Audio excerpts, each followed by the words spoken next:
oleme Ignite OÜ ja tegeleme tarkvaraalaste konsultatsioonidega. Tarkvaraarendusega tegelevaid ettevõtteid on Eestis sama palju kui ülemeelikuid tegelasi Jaaniööl.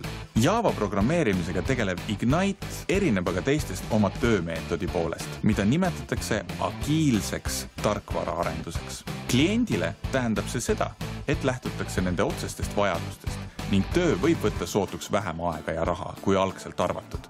Vähemalt nii Ignite ise lubab. Ühe näitena on ettevõttes äsja valminud Tagasi kooli lehekülg, mis aitab õpetajaid vabatahtlike loengupidajatega kokku viia.